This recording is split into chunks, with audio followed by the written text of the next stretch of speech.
इस वक्त हमारे साथ मौजूद हैं अपना दल एस पार्टी के ज़िला अध्यक्ष चौधरी शैलेंद्र सिंह, जो कि सत्ताधारी पार्टी के साथ इनकी पार्टी का गठबंधन है। शैलेंद्र जी, ये बताइए, जो आजकल स्कूलों में आपने स्कूलों के लिए अभी पूर्व में भी एक मुद्दा उठाया था किताबों को लेकर, स्कूल की फ़ीस को लेकर, क्या कहना चाहेंगे? देखिए, प्रभाव तो मिल रहा है।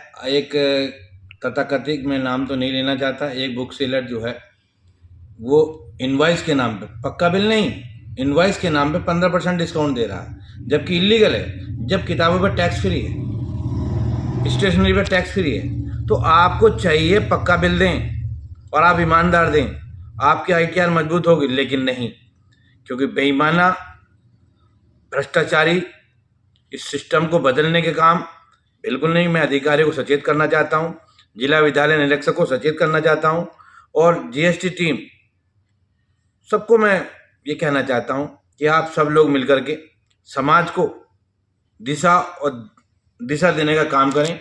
स्कूल वालों के द्वारा जो मोटा कमीशन लेकर के प्राइवेट किताबें लगा जा रही हैं, NCERT बुक जो सभी स्कूलों में, जो हमारे देश का कानून एक है, हमारे देश का आधार कार्ड एक है, हमारे देश का राशन कार्ड एक है, हमारी जो उसके हिसाब से वोटर लिस्ट में पूरे भारत में भी एक ही वोट बनेगा। तो मैं ये कहना चाहता हूँ, तो फिर पूरे भारत के अंदर हमारी जो किताबें हैं वो भी एक से होनी चाहिए, प्राइवेट स्कूलों में भी, सर्कुलर स्कूलों में भी NCERT की बुक्स लगनी चाहिए। और NCERT के में भी कुछ लोगों का ये कहना है कि सुप्रीम कोर्ट में इसको बैन किया, केवल एक पन्ने को बैन किया था, एक पन्ने के ऊपर बात हुई थी, बाकी NCERT कोर्स को बैन नहीं किया था। तो मैं ये भी कहना चाहता हूँ कि जिस प्रकार से मैं तो आम लोगों से अपील करना चाहता हूँ, ये लड़ाई मेरी नहीं है, ये तो मैं क्षेत्र में भ्रमण करता हूँ, तो मैं लोगों के द्वारा मुझे सुझाव दिए गए कि आज हमारे कोर्स के साथ में ये हो रहा है कि हम जो गरीब आदमी है, एक गरीब आदमी जो रिक्शा चलाने वाला है, एक गरीब आदमी जो केवल झोला छाप डॉक्टर है, एक वो जो मध्यम वर्ग है, यानी 20 से 25 हज़ार रुपये कमाने वाला एम्प्लॉय है, उससे आप जाके पूछिए कि जब वो उसके 3 बच्चे किसी स्कूल में पढ़ने जाते हैं और जब जुलाई का महीना आता है, अप्रैल का महीना आता है, तो उसको कोर्स की इतनी भारी मार पड़ती है। एक किताब का, एक क्लास का कोर्स कम से कम, किसी कक्षा का कोर्स 7,000 8,000 से कम नहीं है। और जबकि NCERT की किताबें अगर होंगी तो 500 से लेकर 700 रुपये के बीच में ही वो कोर्स खत्म हो जाएगा, सेम सिलेबस होगा, सेम बात होगी। लेकिन मोटा कमीशन कमाने के उद्देश्य से, धोखा देने के उद्देश्य से, पढ़ाई में अनिश्चितता। आप ये देखिए, आजकल के बच्चों की हाइट भी नहीं बढ़ रही। क्यों नहीं बढ़ रही? उसकी हाइट ना बढ़ने का कारण भी है कि उनके भारी भरकम बैग, भारी भरकम किताबें, भारी भरकम स्टेशनरी।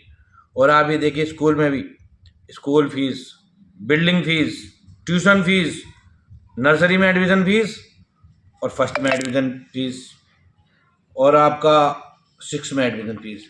स्कूल एक, बिल्डिंग एक, लेकिन भाई री एडमिशन किस बात का? लेकिन सब धोखा देने का। तो ये भ्रष्टाचारी किसी भी कीमत पर, जब तक मैं अपना दल एस पार्टी का जिला अध्यक्ष हूँ, तो मैं ये कहना चाहता हूँ कि मैं सभी अभिभावकों के साथ खड़ा हूँ। हमारी पार्टी न्याय के लिए जानी जाती है। हमारी नेता अनुप्रिया पटेल सड़क से लेकर संसद तक, सड़क पर भी लड़ाई लड़ती हैं और संसद में भी जब किसानों पर बात आती है तो किसानों पर भी लड़ाई लड़ती हैं। तो वो सब समाज की बात करती हैं, पिछड़ों की भी बात करती हैं, दलितों की बात करती हैं, शोषितों की बात करती हैं, वंचितों की बात करती हैं, और पीड़ितों को न्याय दिलाने के लिए त्वरित लड़ाई लड़कर हमारे आशीष पटेल जो कैबिनेट मंत्री प्राविधिक शिक्षा हैं, तो मैं उनके द्वारा भी लगातार हमें यही दिशा निर्देश दिया जाता है कि आप लोग क्षेत्र में जाइए, जन चौपाल कीजिए, चौपाल से जो मुद्दे आते हैं उनको उठाने का काम कीजिए। वही हम लोग उसी क्रम में उठाने का काम। अच्छा, फीस की आपने बात की। फीस पर अगर बात करें, एक साल में 2 से 3 महीना कम से कम स्कूल बंद रहते हैं, लेकिन कई जगह देखने को मिलता है कि स्कूल वाले पूरे पूरे साल की फ़ीस उनसे ली जाती है। इस पर आपको क्या कहना है? मैं तो इस पर यही कहना चाहता हूँ, अगर वो बच्चों से स्कूल फीस ले रहे हैं तो जो टीचर हैं उनकी सैलरी भी देने का काम करें, उनको सैलरी भी दें। कम से कम सैलरी तो देंगे वो 8 से 10 महीने की, लेकिन पढ़ाई और क्वालिफाइड टीचर रखें। आप ये देखिए, जिला विद्यालय निरीक्षक हैं, जितने भी स्कूल हैं, आप ये देखिए वहाँ उनके पेपर्स कुछ और होंगे और धरातल पे उनके स्कूल में पेपर्स कुछ और होंगे। वो कभी के कहीं और जा चुके होंगे, लेकिन उनके कोर्स पेपर चल रहे होंगे। तो मैं कहना चाहता हूँ कि जिनके जिला विद्यालय निरीक्षक से मैं कहना चाहता हूँ, प्रभारी हैं जनपद बिजनौर के, कि वो सभी स्कूलों में जाएं और एक एक का रैंडम चेकिंग करें। रैंडम चेकिंग करने के बाद में जिसके कागज स्कूल में और वहाँ डिफरेंट है उनके खिलाफ तत्काल एफआईआर कराने का काम करें, धोखाधड़ी का मुकदमा लिखवाने का काम करें। हम सुधरेंगे तो जग सुधरेगा। स्कूल माफिया का कहना है कि पूरे जनपद बिजनौर के अंदर जितने भी हैं उन्होंने एक सिंडिकेट बना रखा है और सिंडिकेट बना करके ये जो है खरीद फरोख्त करने का काम करते हैं। तो मैं तो ये कहना चाहता हूँ भाई सभी लोग, शिक्षा प्रोफेशन नहीं है, शिक्षा तो एक धर्म, शिक्षा तो एक मतलब जो है पुण्य काम करने के लिए चलाया गया था। और जब ये मान्यता लेते हैं तो अपने जो जियो बनाते हैं तो उसमें भी ये लिखते हैं कि ये काम हमने जन सेवा के रूप में करेंगे, लेकिन ये जन सेवा नहीं कर रहे, ये तो आमदनी की वो करना चाह रहे हैं। ये तो इसको धंधा बना दिया इन्होंने, प्रोफेशनल बना दिया, इन्होंने आमदनी का सिस्टम बना दिया। साल की ये लोग फीस लेते हैं, 12 महीने की, बच्चे पढ़ाई कर रहे हैं 8 से 9 महीने, तो क्या ये सही है? इस पर आप क्या कहेंगे? मेरे विचार से इस पे एक नियम बनना चाहिए, संसद में कानून पास होना चाहिए। जितने दिन और तो और ये स्कूल वाले तो इतना कर रहे हैं कि जो बच्चे ट्रांसपोर्ट से जा रहे हैं स्कूल तक, वो ट्रांसपोर्ट का खर्चा भी स्कूल में जमाने का काम कर रहे हैं। और जो ट्रांसपोर्ट की गाड़ियां हैं आप देखिए जर्जर हालत में है, कोई गैस सिलेंडर से चल रही है, कोई सीएनजी से चल रही है। और जो रिजेक्टेड मॉडल है, बिल्कुल बेकार कंडम मॉडल है, उन मॉडलों की गाड़ियां स्कूल में चल रही हैं। और पता नहीं किस प्रकार से जिस प्रकार बच्चों को ठूस ठूस करके, जिसमें हवा भी नहीं आ सकती, पानी भी नहीं आ सकता, हवा बिल्कुल, एक गाड़ी जिसकी कैपेसिटी 5 से 7 बच्चों की होती है उसमें 40 से 45 बच्चे ठूस ठूस के भरने का काम स्कूल वाले अपने प्रॉफिट के लिए कर रहे हैं। मैं तो उन माँ बाप से भी कहना चाहता हूँ, अभिभावकों से कहना चाहता हूँ कि आप लोग, स्वतंत्रता का अधिकार है, आप लोग अपने अधिकार को पहचानो। स्कूल वाले की नैतिक जिम्मेदारी है, आप उसको प्रॉपर फीस दे रहे हैं, हर चीज़ दे रहे हैं, उसको पढ़ाई करानी चाहिए, लेकिन पढ़ाई का इन्वॉल्वमेंट हो, खुले कमरे होने चाहिए, हवादार कमरे होने चाहिए, शुद्ध वातावरण होना चाहिए, पेड़ पौधे होने चाहिए। लेकिन आप देखिए कहीं कहीं तो आप देखिए 200 गज में स्कूल चल रहा है, वो बिल्डिंग को लाइसेंस किसने दिया? उस मानक को जो आपकी फायर ब्रिगेड की गाड़ी है उसको कैसे वो कर दिया उन्होंने? फायर ब्रिगेड की कोई एनओसी नहीं होगी, और होगी तो कैसे मिल गई? उनके खिलाफ कार्रवाई क्यों नहीं हो रही?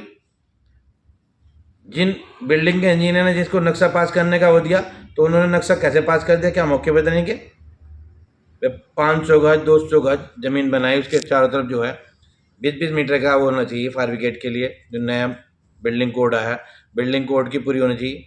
मैं कुछ स्कूलों के नहीं कहता, कुछ स्कूलों के बिल्डिंग कोड पूरे हैं, लेकिन वो 30 से ज़्यादा बच्चे एक क्लास में बैठाने का काम कर रहे हैं, ये भी इलीगल है।